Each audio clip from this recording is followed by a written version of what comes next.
Screen printing, press setup. You set it up just like you would a plastisol job. That's what I meant. White bases, few colors wet on wet, flash it, few colors wet on wet.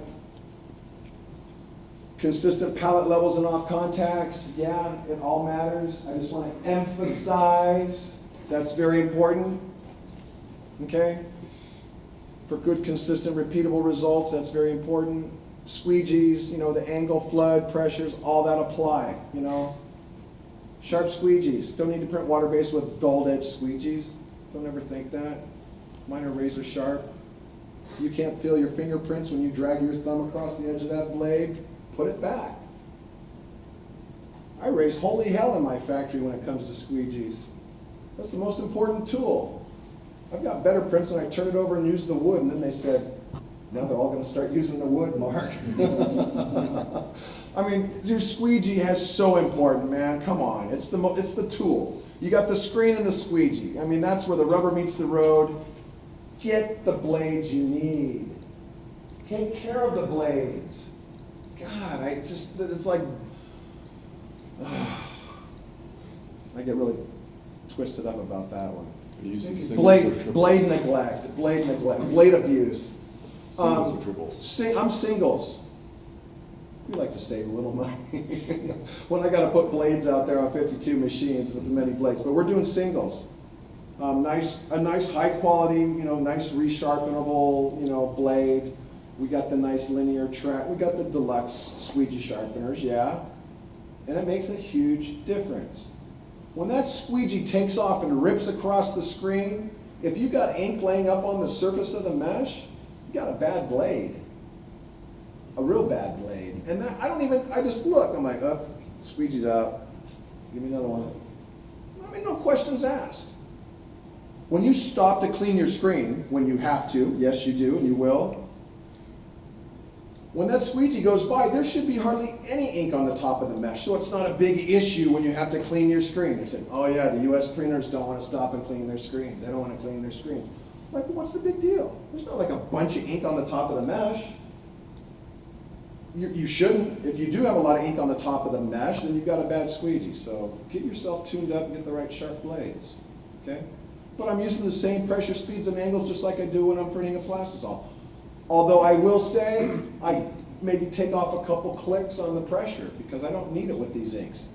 The behavior, the rheology, the viscosities. I mean, there's some really interesting technology that I want to go out on the show floor with a couple of you guys and show you. I mean, remarkable, where you take a stir stick and put this in a quart bucket of ink, and if you pull on it really fast, it'll dig a trough. And the walls are just like this. I mean, I go deep. I'm talking about, you know, probably that deep into a bucket, and just rip it as hard as you can. Now, do that again, but just pull it out slowly. And it's like honey just coiling and just remelting back into the pot. And that's the interesting rheologies that these inks have now. And it's so cool. Because that's what you want. When that squeegee rips, that's like you jerking the stir stick through the bucket. And that ink just shoots through that dot like a bullet. That's why you have less dot gain. It's pseudoplastic instead of pixotropic. Something has happened. No, I mean, it's bitchin'. I mean, you look at my work up here, it's got some pretty smooth tone transitions. So, squeegee is very important. All right. Oh, I got a whole thing on squeegees, yeah. See? It is, guys. Really. Okay? A slightly softer durometer, a little bit less pressure. Okay? It makes a difference. Just like you would, back it off. Crank it down until you start getting a good clean print, you know? Same rule. Don't go the other way and take it off. You should start with none. Like adding salt to your food. You start with none. Right? Okay. Now we're getting closer. Getting the press ready to run. All right, so here's what we do. And I'm talking about I'm getting a little into it now, all right? Now we got screens, we got ink, we got press, we're gonna run. We're gonna run wet on wet, okay? You ready, Kevin? All right. So we got base screen in, it's lock and load, we got a flash next to that. But what I want to do is I walk around the whole press and I get each head dialed in. Got my base screen, I get everything set. Squeegee pressure, speed, angle, getting a good clear off contact, everything's bitching. Done. Clean it out, park. This isn't nothing new, all right? Next screen. Yellow. Boom. Whatever it is, okay? Get it all dialed in, lock and load, twist it up, registered, everything's bitching, ready to go. And you just go around the press and you do that on every one of your heads. Every one of your screen heads, you get it all dialed in. Just like you would, okay? So what's he saying? What's different? Now watch. So what we're going to do is, all the screens are cleared, everything's registered, we know everything's looking good, individuals are all looking good, everything's set, flash, everything. So we get that and we get everything ready, because now here's how we're going to start the machine. We start it differently than a plastisol machine, okay? So everything about a press applies. No difference in the rule here. Okay? We're not doing anything differently, okay? But we're doing some different things here, all right? So now we're almost ready to run, right? Al, are we ready? You're like, yeah, dude, everything's ready, looks good, we're locked and load. Everything's registered, pressure, speeds, angles. You know, we're ready, we're launch ready, is what I say. We're launch ready. Okay, we're strapped in, man. You gonna push the button? Go, we're gonna push the go button now, right? So this is what we do. This is how I do it. I get everything ready, now we're gonna push the go. You guys do this all the time. This is nothing new for you. So now I'm gonna push the go button, which means we're gonna warm the pallets, guys. Turn on your Ferrari, warm the engine a little bit, now let's go for a drive. We're going to spin the machine like a helicopter, just like we're going to run it when we run. Which means I got a dead head, I got a dummy head. And the dummy head is set up for the timing and the synchronization. So as my machine is spinning like a helicopter, I got a dead head that is stroking, just like the machine will be stroking. The slowest stroke is controlling the speed of the machine. So whatever your slow head is, you set that up. So your machine is sitting there spinning and cycling just as it would be when it's going to be running. Just takes a few minutes, and we spin it with the flashes in the right locations because we want to maintain pallet temperature, which is really important. Okay? We bring that pallet temperature up. We want pallet temperature, okay? Because the heat from the pallet will help push the water off the ink when we're printing wet on wet, which dries the surface to a skin so we can print wet on wet and not have pick off and build up because we're using a little temperature from the pallet to push that thin deposit, the water that's left in that thin deposit of ink out. Okay? So we spin the machine until the pallet temperatures come up to the temperature of 140 to 150. And just shoot the pallet when it comes out, you know, just watch it. And then when you got your pallet temperature, it's load in. It's ready to rock. You're ready to go. I mean, because you know all the heads are ready to print, right? We've already set that up. Pallet temperatures come up to temperature. And that is the target temperature, by the way. That's not a joke. That's the real number. And Lon, let's load. Let's load. You ready? Let's load. Dude, and it is, you print. The white flashes. Here goes the red. Here goes the blue. Here goes the yellow. The flash comes on.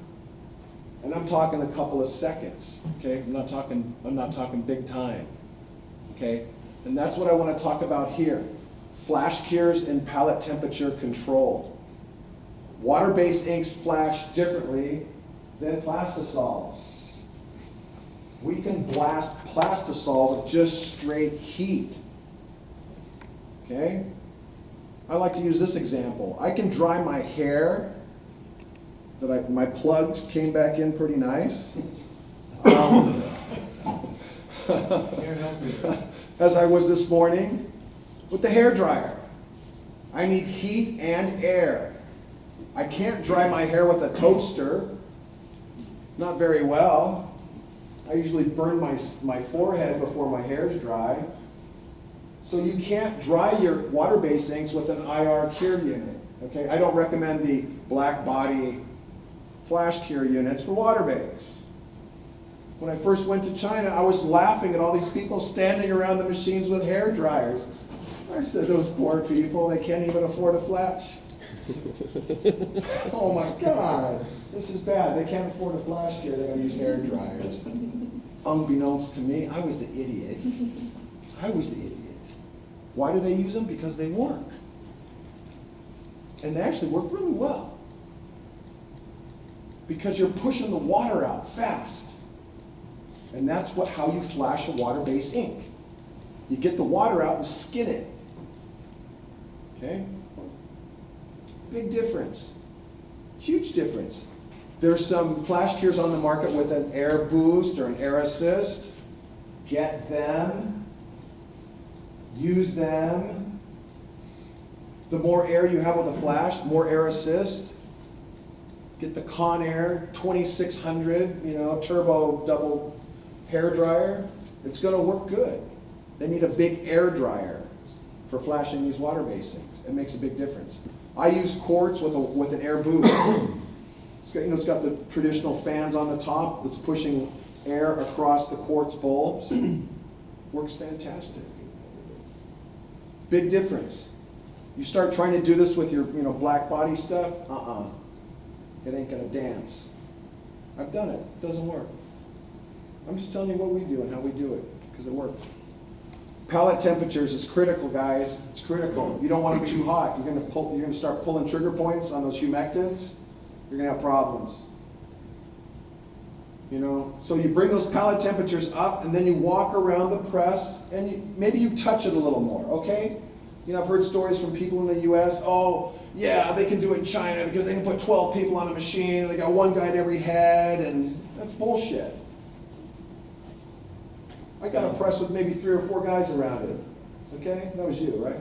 That was you. I got a loader, I got an unloader, I got maybe one more in the middle there. Because we do cut pieces, we're kind of feeding bundles. Thank you for coming. You didn't miss much. And then I got one guy that dances around the machine. Blender tender, ink tender. He's not dancing between 2 machines. You're right. He's got his machine. And I know in a plastisol shop, because I've run them, my ink jockey can run around a couple machines. Depending on what you're doing. But yeah, I got an ink guy, he's pushing ink. He's dancing around the outside. He's walking around, checking heads, checking everything, just making sure everything's running right. But those palette temperatures are really important, guys. They help you, and if you get them out of control, it's going to kill you. So that's why I talk about getting things up to temperature on an even keel, level altitude, and maintain. Maintain.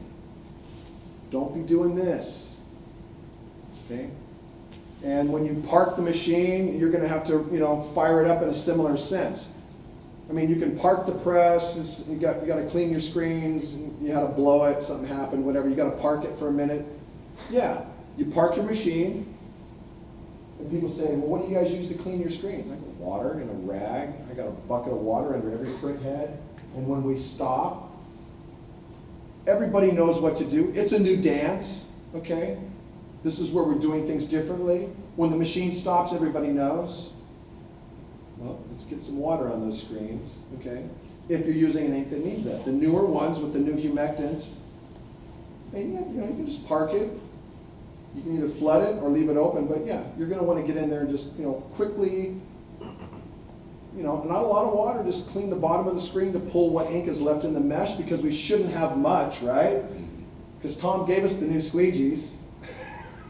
They're sharp and they cut right, so there's not a tremendous amount of ink that we're trying to pull out of the mesh. Just drop under there, quick wipe down, and it's good.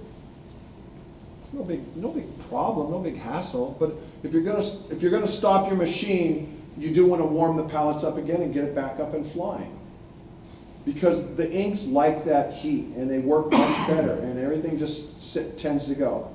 Otherwise, you got to run around and then you spend your time trying to bring the temperatures up and then bringing the temperatures down, you know, and trying to change your dwell times and temperatures and all that stuff.